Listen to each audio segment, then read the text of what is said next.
ನಾಗರಬಾವಿ ಮಹಾಜನತೆಗೆ ಒಂದು ಮಾತು ತಿಳಿಸಕ್ಕೆ ಇಷ್ಟಪಡ್ತೀನಿ. ನಾನು ದೇವರು ಎಂದೂ ಕಾಣಂಗಿಲ್ಲ ಬಂಧುಗಳು. ಸ್ವಲ್ಪ ಜಾಸ್ತಿ ಆಯ್ತು. ನಾನು ನಿಮ್ಗೆ ಹೇಳಕ್ ಇಷ್ಟಪಡ್ತೀನಿ, ದೆವ್ವನು ಎಂದು ಕಾಣಲ್ಲ. ನಮ್ಮ ಜನರಿಗೆಲ್ಲ ಗೊತ್ತಾಗ್ಯದ ದೇವ್ರು ಯಾರು ದೆವ್ವ ಯಾರು ಅಂತಂದು. ಅವ್ರಿಗೆಲ್ಲ ಗೊತ್ತು, ಅಸ್ಥಿ ಪಂಜರ ಟೈಪ್ ಇರೋವಲ್ಲ ದೆವ್ವಗಳು, ದುಡ್ಡಿರೋವಲ್ಲ ದೇವರು ಅಂತ. ಬೋಲೋ ಗಜಾನನ ಮಹಾರಾಜ್ ಕಿ ಗಣಪತಿ ಪಕ್ಕಕ್ಕೆ ಇಲ್ಲಿ ನಿಂತಂಗಾಗಿದೆ. ತಮ್ಮನ್ನ ತಾವು ಗಜಾನನ ಹೋಲಿಸ್ಕೊಂಡ್ರೆ ಬಂದ್ರೆ ಬಹಳ ಸಂತೋಷ. ಈ ಒಂದು ಕಾರ್ಯಕ್ರಮ ಮುಗಿದ್ಮೇಲೆ ನಾವು ಸೇರಿ ಈ ಒಂದು ಗಣೇಶನನ್ನು ಬರ್ತಿರಲಿಲ್ಲಪ್ಪ, ಡಿಜೆ ಹಚ್ಕೊಂಡು ಹೋಗೋಣ ಅಂತ. ಬಂಧುಗಳೇ, ನರಸಿಂಹ ಜೋಶಿ ಬಗ್ಗೆ ಸಾಕಷ್ಟು ವಿಷಯ ಅದಾವ್ರಿ. ನಾನ್ ನೋಡ್ರಿ ಈ ದಪ್ಪ ಅಷ್ಟದ ಮನೆಗೆ ಹೆಂಡತಿಗೆ ಅನ್ಸ್ತಾನ, ಹೆಂಡತಿಗೆ ಅನ್ಸಂಗಿಲ್ಲ ಮಗ.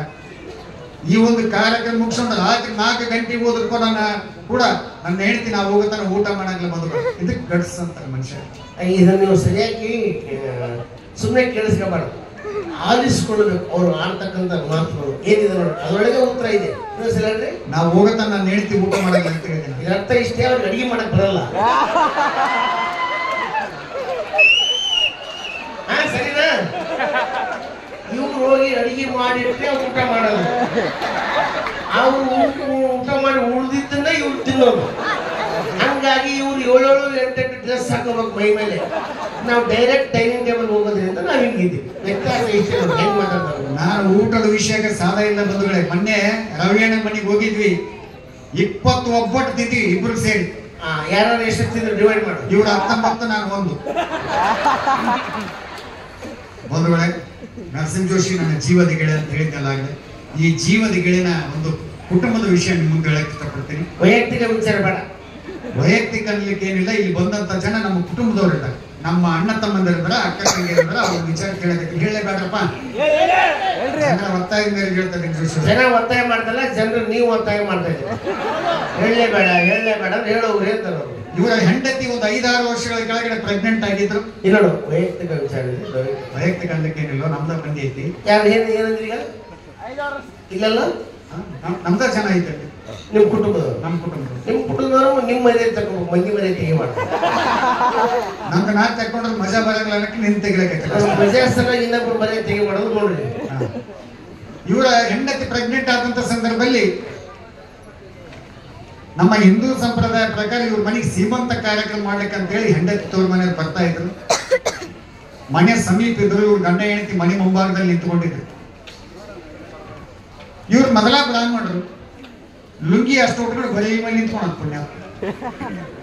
ಹೆಂಡತಿ ತೋರ್ ಮನೆಯವ್ರು ಮನೆ ಸಮೀಪ ಬಂದ ತಕ್ಷಣ ಇವ್ರ ಹೊಟ್ಟಿ ಮತ್ತೆ ಇವ್ರ ಹೆಂಡತಿ ಹೊಟ್ಟಿ ನೋಡಿ ಯಾರಿಗೆ ಸೀಮಂತ ಮಾಡ್ಬೇಕು ಮದುವೆ ಅಂತ ಹೇಳಿಲ್ಲ. ಈಗ ನಾಳೆ ನಾನು ದಪ್ಪ ಅದೇ, ನನ್ನ ಹೆಂಡತಿ ಗರ್ಭಿಣಿ ಆಗಿದ್ದು, ನನ್ನ ಹೆಂಡತಿ ತೋರ್ ಮನೆಯವರು ನನಗೆ ಸೀಮಂತ ಮಾಡ್ಲಿಕ್ಕೆ ಬರಬಾರ್ದು ಅನ್ನೋ ಲೆಕ್ಕ ನಾನು ಹಿಂಗಿದ್ದೀನಿ ಮದುವೆ. ನಾನು ಹಿಂಗಿದ್ದು ಸರಿಯೋ ತಪ್ಪು ತಾವು ಚಪ್ಪಲ್ ಮೂಲಕ ಉತ್ತರ ಕೊಡ್ಬೇಕು. ತಾವೆಲ್ಲ ಒತ್ತಾಯ ಅಂದ್ರೆ ಹೆಂಗಿರ್ತದೆ ಅಂತ ನಾನು ತೋರಿಸ್ತೀನಿ. ಈಗ ಇವ್ರು ಎಂತ ಜಿಗ್ಗುಣ್ರು ಅಂದ್ರೆ ಇನ್ನೊಬ್ರು ಮೊಬೈಲ್ಗೆ ಮಿಸ್ ಕಾಲ್ ಕೊಟ್ಟು ಬ್ಯಾಲೆನ್ಸ್ ಚೆಕ್ ಮಾಡ್ಕೊಂತಾರೆ. ಅದಕ್ಕಿಂತ ಇನ್ನೊಂದು ಹೆಜ್ಜೆ ಮುಂದೆ ಹೋದ್ರೆ ಇವ್ರು ಎಂತ ಜಿಗ್ಗುಣ್ರು ಅಂದ್ರೆ ಮದುವೆಯಾಗಿ 15 ದಿವಸ ಹನಿಮೂನಿಗೆ ಒಬ್ಬರೇ ಹೋಗಿದ್ರು. ಓಡಿ ಜನ ಎಲ್ಲ ಹೇಳಿದ್ರು ಗಂಡ ಹೆಂಡತಿ ಒಟ್ಟಿಗೆ ಹೋಗ್ಬೇಕಪ್ಪ ಅಂತ. ಹೆಂಡತಿನ ಕರ್ಕೊಂಡು ಟ್ರೈನ್ ಒಳಗೆ ಹೊರಟಿದ್ರು. 2 ಗಂಟೆ ಆಗಿತ್ತು. ಹೆಂಡತಿ ಹೇಳಿದ್ರು ರೀ ತಲೆ ನೋಯ್ತಾ ಇದೆ. ಇವರು ಹಣೆ ಒಂದು ಮುತ್ತು ಕೊಟ್ಟರು, ನೋಡು ಆರಾಮಾಯ್ತು. ಇನ್ನೊಂದು 2 ನಿಮಿಷ ಆಯ್ತು, ಒಂದು 2 ಗಂಟೆ ಆಗೋಣ ಅವ್ರಿಗೆ ಕೈ ನೋಯ್ತಾ ಇತ್ತು. ಹೆಂಡತಿ ಹೇಳಿದ್ರು ರೀ ಕೈ ನೋಯ್ತಾ ಇದೆ, ಕೈ ತಾಯಿ ಇಲ್ಲಿ ಅಂತ ಕೈಗೊಂದು ಮುತ್ತು ಕೊಟ್ಟ.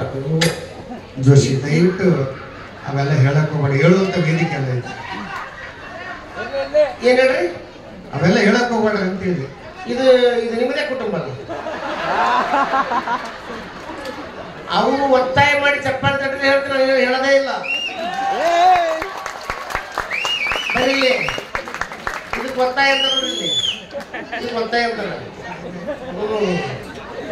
ಮತ್ತೊಂದೆರಡು ಏನೋ ಬಿಡೋಣ, ನಾನು ಮರ್ಯಾದೆ ಪ್ರಶ್ನೆ. ಇನ್ನೊಂದು 2 ಗಂಟೆ ಆಗಿತ್ತು. ಹೆಂಡತಿ ಹೇಳಿದ್ರಿ ಯಾಕೋ ತಲೆ ನೋಯ್ತಾ ಇದೆ, ಬಾಯಿಲಿ ಅಂದ. ಹಣೆ ಒಂದು ಮುತ್ತು ಕೊಟ್ಟು ಈಗ ನೋಡು ಆರಾಮಾಯ್ತು. ಅಂದ್ರೆ ಮೇಲ್ಗಡೆ ಒಬ್ಬ ಮಲಗಿದ್ದ.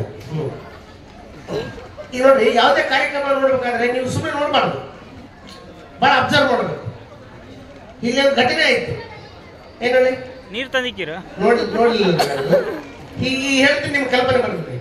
ಸೂರ್ಯವಂಶ ಪಿಕ್ಚರ್ ನಲ್ಲಿ ವಿಷ್ಣುವರ್ಧನ್ ಸರ್ ಅವರು ಅವರ ಸೊಸೆಯನ್ನ ಭೇಟಿಯಾಗಕ್ಕೆ ಜಿಲ್ಲಾಧಿಕಾರಿಗಳ ಆಫೀಸ್ ಹೋಗ್ತಾರೆ. ಅವರ ಸೊಸೆ ಜಿಲ್ಲಾಧಿಕಾರಿ ಆಗಿರ್ತಾರೆ.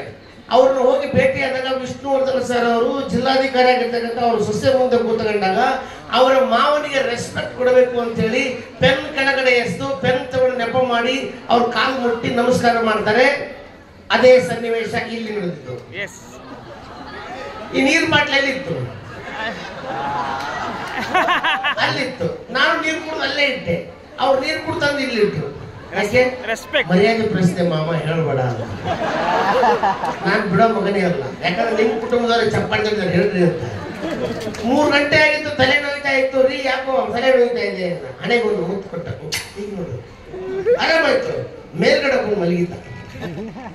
ಅಣ್ಣ ಏನು ಎಂತ ಡಾಕ್ಟರ್ ಕಡೆ ಒಂದು 8 ಗಂಟೆಯಿಂದ ನೋಡ್ತಾ ಇದ್ದೀರಿ, ಒಂದು ಟ್ಯಾಬ್ಲೆಟ್ಸ್ ಕೊಡ್ತಾ ಇಲ್ಲ, ಒಂದು ಇಂಜೆಕ್ಷನ್ ಮಾಡ್ಕೊಡ್ತಿಲ್ಲ. ಮುತ್ತು ಕೊಡ್ತೀಯ ವಾಸಿ ಮಾಡ್ತೀಯ, ಮುತ್ತು ಕೊಡ್ತೀಯ ವಾಸಿ ಮಾಡ್ತೀಯ. ನೀನು ಏನ್ ಕಾಯಿಲೆ ಇದ್ರು ಮುತ್ತು ಕೊಟ್ಟೆ ವಾಸಿ ಮಾಡ್ತೀಯ. ಮೇಲ್ಗಡೆದು ಇವ್ರು ಕಾಲ ಕಾರ್ಕೊಂಡು ಹೇಳಿದ್ರು, ಬೇಕಾದ ಕಾಯಿಲೆ ಇದ್ರು ವಾಸಿ ಮಾಡ್ತಾರೆ ಕಣವ. ನಿನಗೇನಾಗಿದೆ ಮಗಳು? 9 ತಿಂಗಳು ಆಯ್ತು ಕಣೋಣ. ಕೂದ್ರು ಕುಡುಗೊಡಿಸ್ತಾ ಇಲ್ಲ, ನಿಂತ ನೆಲ್ಗೊಡಿಸ್ತಾ ಇಲ್ಲ. Piles problem.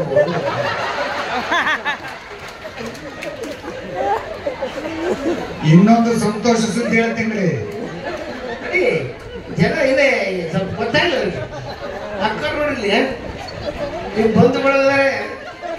ಇನ್ನೊಂದು ಸಂತೋಷ ಸುದ್ದಿ ಹೇಳ್ತೀನಿ. ಮ್ಯಾಲ ಮಲ್ಕೊಡೋದು ಮ್ಯಾಲ ಯಾರಲ್ಲ, ನರಸಿಂಹ ಜೋಶಿನ. ಅದು ಹೇಳಿಲ್ಲ ಪುಣ್ಯಾತ್ಮ.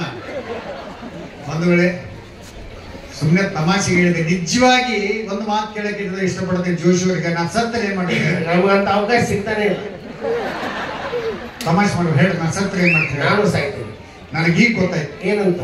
ದೇವರ ದರ್ಶನಕ್ಕೆ ಹೋದಂತ ಸಂದರ್ಭದಲ್ಲಿ ಅಲ್ಲಿ ಅರ್ಚಕರು ನನ್ನ ಬಗ್ಗೆ ಒಂದು ಭವಿಷ್ಯ ಹೇಳಿದ್ರು. ಏನ್ ಹೇಳಿದ್ರು? ಮಾಮನಿ, ನೀವು ಸತ್ತ ಮೇಲೆ ಕೂಡ ದರಿದ್ರ ನಿಮ್ ಜೊತೆಗೆ ಇರ್ತಂತ ಹೇಳಿದ್ರು. ಅದು ನನಗೆ ಈಗ ನಿಜ ಅಂತ ಅನ್ಸ್ಲಾಗೈತೆ. ಅದೇ ಅರ್ಚಕರು ನನಗೊಂದು ಮಾತು ಹೇಳಿದ್ದಾರೆ. ಏನಂತ? ಬದುಕಿದ್ದಾಗ ಶನಿ ನಿನ್ನ ಪಕ್ಕಕ್ಕೆ ಇರ್ತದೆ ಅಂತ. ಬಂಧುಗಳೇ, ಒಂದು ವಿಷಯ ಹೇಳಕ್ಕೆ ಇಷ್ಟಪಡ್ತೀನಿ. ದೇವರಂತ ಮನುಷ್ಯ ನಮ್ಮ ತಂಡದಲ್ಲಿ ಯಾರಾದ್ರೆ ಅದು ಗಂಗಾವತಿ ಪ್ರಾಣೇಶ್ವರ ಪಂಡಿತ. ಅವರಿಗೆ ನಾನು ಎತ್ತು ಅಂತ ಹೇಳಿ ಕರೆದೆ. ನಾನು ಒಂದು ಪ್ರಾಣಿಗೆ ಹೋಲಿಸಿದೆ. ನಾನು ಎದ್ದು ಬರ್ಲಿಲ್ಲ ಪುಣ್ಯಾತ್ಮ. ಕಪ್ಪದರ ನೋಡಕ್ಕೆ ಕಾಣಂಗಿಲ್ಲ. ಅದಕ್ಕೆ ಕೂತ್ಕೊಂಡು ದೇವರನ್ನು ಕೂತಣ್ಣ ಕಾರ್ಯಕ್ರಮ ಕೇಳಕೈತಾರಂತ. ನಿಜವಾಗಿ ದೇವರಂತ ಮನುಷ್ಯ ಅಂತಂದ್ರೆ ಗಂಗಾವತಿ ಪ್ರಾಣೇಶ್ವರ ಜೋಶಿಯವರಿಗೆ ಗೊತ್ತಿರಲಿಲ್ಲ. ನೀವು ಇನ್ನೊಂದ್ಸರಿ ಹೇಳ್ರಿ, ಕೇಳ್ಕೊಳ್ತೇನೆ. ನೋಡ್ಲಿಕ್ಕೆ ಕಾಣಂಗಿಲ್ಲ, ಕಪ್ಪದರ ಅಂತ ಹೇಳಿದೆ ನಾನು. ಇರ್ಬೋದು, ಹೇಳಿ. ಇದು ನಾನೆಲ್ಲ ನೀವು ಏನೇನು ಮಾತಾಡ್ತೀರಿ ಅದೆಲ್ಲ ಬಿಡಿಸ್ತಾ ಹೋಗ್ತೀನಿ. ಅವ್ರು ಕಪ್ಪಿರ್ಬೋದು, ಆದ್ರೆ ಜನ ಮೆಚ್ಚಿದ್ದು ಕಪ್ಪು ಬಣ್ಣವನ್ನಲ್ಲ, ಅವರ ಮಾತುಗಳನ್ನು. ಅವ್ರು ಕಪ್ಪಿರ್ಬೋದು, ಇಲ್ಲಿ ಕರೆಸಿದ್ದು ಅವ್ರು ಕಪ್ಪಿದ್ದಾರೆ ನೋಡ್ಬೇಕಂತಲ್ಲ, ಅವ್ರು ಒಳ್ಳೆ ಹಾಸ್ಯ ಮಾತುಗಳನ್ನು ಆಡ್ತಾರೆ ಅಂತ. 9 ದೇಶಕ್ಕೆ ಉತ್ತರ ಕರ್ನಾಟಕದ ಭಾಷೆಯನ್ನು ಒಯ್ದಿರ್ತಕ್ಕಂಥ ಕೀರ್ತಿ ಅಲ್ಲಿ ಹೋಗಿದ್ದು ಕಪ್ಪು ಬಣ್ಣ ತಗೊಂಡು ಅಲ್ಲ, ಹಾಸ್ಯದ ಮಾತುಗಳನ್ನು. ವೀಕೆಂಡ್ ವಿತ್ ರಮೇಶ್ ಅಂತಕ್ಕಂಥ ಕಾರ್ಯಕ್ರಮದಲ್ಲಿ ಉತ್ತರ ಕರ್ನಾಟಕದಿಂದ ಹೋಗಿರ್ತಕ್ಕಂಥ ಮೊದಲನೇ ವ್ಯಕ್ತಿ. ಅಲ್ಲಿ ಕರೆಸಿದ್ದು ಇವು ಕೆಂಪು ಇರ್ತಾರೆ ಕಪ್ಪು ಇರ್ತಾರೆ ಅಂತಲ್ಲ, ಅವರ ಸಾಧನೆಯನ್ನು ಕಂಡು ಕರ್ನಾಟಕ ರಾಜ್ಯ ಸರ್ಕಾರವು ರಾಜ್ಯೋತ್ಸವ ಪ್ರಶಸ್ತಿ ಸಿಕ್ತು. ಯಾಕೆಂದ್ರೆ ಕಪ್ಪಿದೆ ಅಂತಲ್ಲ, ಕಪ್ಪಿದೆ ಅಂತ ಕೊಡಲಿಲ್ಲ.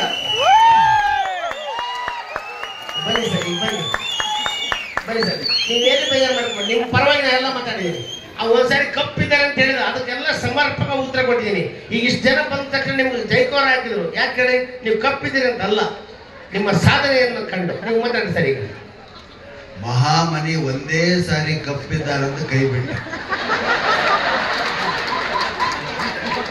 ಈ ಕಳ್ಳನ ಮಗ ಕಪ್ಪಿದ್ದಾರೆ ಅಂತ ಒಂದು ನನ್ನ ನಿಜವಾದ ಮರ್ಯಾದೆ ತಿಳಿದ ಶಿಷ್ಯ ಯಾರು? ಮನಸ್ಸಿಗೆ ಬೇಜಾರಾಯ್ತು ಸರ್, ಅರ್ಥ ಆಯ್ತು. ಬಣ್ಣ ಮುಖ್ಯ ಅಲ್ಲ, ಇಲ್ಲಿ ಮಾತು ಮುಖ್ಯ. ನೀವು ಕಪ್ಪಿದ್ರು ಅದು ಅದು ಎರಡನೇ ವಿಚಾರ. ಇದ್ವಿ ನಾವು ಕಪ್ಪಿರ್ಬೋದು, ಆದ್ರೆ ಕಪ್ಪಿರೋರೆಲ್ಲ ನಾನು ಹಿಂದಿರಿ ಹೋಗುವಾಗ ನೀವು ನೋಡ್ಕೊಳ್ಳೋಣ. ನಿಮ್ ಪರವಾಗಿದ್ದೀನಿ ಸರ್, ಯಾವತ್ತು ಕಪ್ಪು ಅತ್ಯಂತ ಶ್ರೇಷ್ಠ. ಹಾ. ಈ ಕಣ್ಣಿನ ಗುಡ್ಡೆ ಸುತ್ತ ಬೆಳ್ಳಗಿರ್ತವೆ, ಅದು ನೋಡಕ್ ಸಾಧ್ಯ ಇಲ್ಲ. ಮಧ್ಯೆ ಕರಿ ಗುಡ್ಡೆ ಇದ್ರೆ ಮಾತ್ರ ನಾವೇನಾದ್ರು ನೋಡೋದು. ಸರ್, ಮಳೆಯನ್ನ ಸುರಿಸೋದು ಬಿಳಿ ಮೋಡ ಅಲ್ಲ, ಕಪ್ಪು ಮೋಡ. ಕಪ್ಪು ಮೋಡ. ಮೀಸೆ ಗಡ್ಡ ಬಿಳಿ ಆದ್ರೆ ಏನ್ ಮಾಡ್ತೀವಿ ಎಲ್ಲರೂ? ಕಪ್ಪು ಬಣ್ಣ ಹಾಕ್ತಾರೆ. ಕಪ್ಪು ಬಣ್ಣ ಹಾಕ್ತೀರ. ಕಪ್ಪು ಶ್ರೇಷ್ಠ. ಶಾಲೆಯಲ್ಲಿ ಶಾಲೆಯಲ್ಲಿ ವಿದ್ಯೆ ಕಲಿಯೋದು ಕರಿ ಬೋರ್ಡ್ ಕರಿ ಮೇಲೆ, ಬೋರ್ಡ್. ಚಾಕ್ರಿ ಸಂದೆ ವಿದ್ಯೆ ಕಲ್ಸಲ್ಲ, ಅದಕ್ಕೆ ಬಿಳಿ ಮುಖ್ಯ ಅಲ್ಲ. ಕಪ್ಪು ಬೋರ್ಡ್ ಮುಖ್ಯ. ನಾನು ಕೈ ತೋರಿಸ್ತಾ ಇರೋದು ಮಾತಿಗೆ, ನನಗೆ ಕ್ಷಮೆ ಇರಲಿ. ಸಾರಿ, ನಾನು ಈ ಕಡೆ ತೋರಿಸ್ಬೇಕಾಗಿತ್ತು. ಕಪ್ಪು ಬೋರ್ಡ್ ಬೆಳ್ಳಗಿರ್ಬೇಕಾದದ್ದು ಹೆಣ್ಮಕ್ಕಳು. ಗಂಡಸು ಕಪ್ಪಿದ್ರೆ ಚಂದ. ನೀವು ಉತ್ತರ ಕರ್ನಾಟಕದ ಕಡೆ ಬಂದ್ರೆ ರೈತರು ಹೇಗಿದ್ದಾರೆ ಅಂದ್ರೆ ಕರ್ರಗೆ ದಷ್ಟಪುಷ್ಟವಾಗಿದ್ದನು ಅಂತ. ರಾಗಿ ಮುದ್ದೆ ಶಕ್ತಿ ಕೊಡ್ತದೆ, ಅಕ್ಕಿ ಶಕ್ತಿ ಕೊಡಲ್ಲ.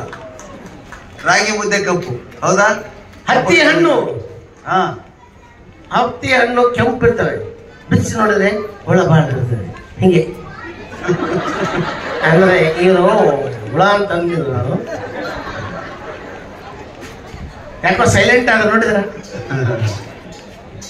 ಬಂಧುಗಳೇ, ನಾವು ಕಪ್ಪು ಕನಿಷ್ಠ ಅಂತ ನಾ ಹೇಳಿಲ್ಲ, ನೋಡ್ಲಿಕ್ಕೆ ಕಪ್ಪು ಅದ ಅಂತ ಅಷ್ಟು ಹೇಳಿದೆ. ಕಪ್ಪು ಇದ್ದದ್ದು ಮನುಷ್ಯ ಒಪ್ಕೊಂಡ್ಬಿಡ್ಬೇಕು, ಇವ್ರು ಒಪ್ಪಿಲ್ಲ ಪ್ರಾಣೇಶ್ವರ್. ನಾ ಚಂದ ಕಾಣಬೇಕು ಅಂತ ಉದ್ದೇಶದಿಂದ ಪೌಡರ್ ಹಚ್ಕೊಂಡು ಹೊರಗೆ ಬಂದ್ಬಿಡ್ತಾರೆ, ಜಾಮೂನ್ ಮೇಲೆ ಉಪ್ಪು ಹಚ್ಚಿದಂಗೆ ಆಗಿರ್ತದೆ. ನೋಡಿದ್ರ ಬಿಳಿ ಇರೋ ಹಣೆ ಬಾರಷ್ಟು ಜಾಮೂನ್ ಮೇಲೆ ಉಪ್ಪಿ ಅಂತ ದಡ್ಡ ನನ್ನ ಮಗ ಆದ್ರೂ ಹಾಕ್ತಾನೆ. ಸಕ್ಕರೆಗೆ ಉಪ್ಪಿಗೂ ವ್ಯತ್ಯಾಸ ಗೊತ್ತಿಲ್ಲದವರೇ ಬೆಳಗಿರೋರು. ಬಂಧುಗಳೇ, ನಾವೆಲ್ಲ ಇದುವರೆಗೆ ನಿಮ್ ಮುಂದೆ ಮಾತಾಡಿದ್ದು, ಜಗಳವಾಡಿದ್ದು, ಹಾಸ್ಯ ಮಾಡಿದ್ದು ನಮ್ಮನ್ನೆಲ್ಲ ನಗಿಸ್ಬೇಕನ್ನೋ ಒಂದೇ ಒಂದು ಉದ್ದೇಶದಿಂದ ತುಂಬಾ ಚೆನ್ನಾಗಿ ಕೂತ್ಕೊಂಡು ಕೇಳಿದ್ದೀರಿ.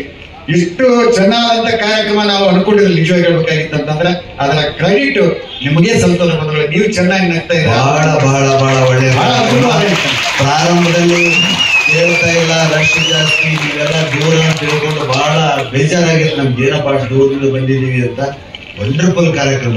ಈ ಊರು ಒಂದು ಘಟನೆಯನ್ನು ಹೇಳಿ ನಾನು ಮಾತನ್ನು ಮುಗಿಸ್ತೇನೆ. ಅಣ್ಣ ಮಗಳು ಜಾಸ್ತಿ ಊರಲ್ಲಿ. ನಮ್ಮನ್ನ ಈ ಊರಿಗೆ ಎಂಟ್ರಿ ಪಡಿಸಿದ್ದೆ ಅಣ್ಣ ಮಗಳು.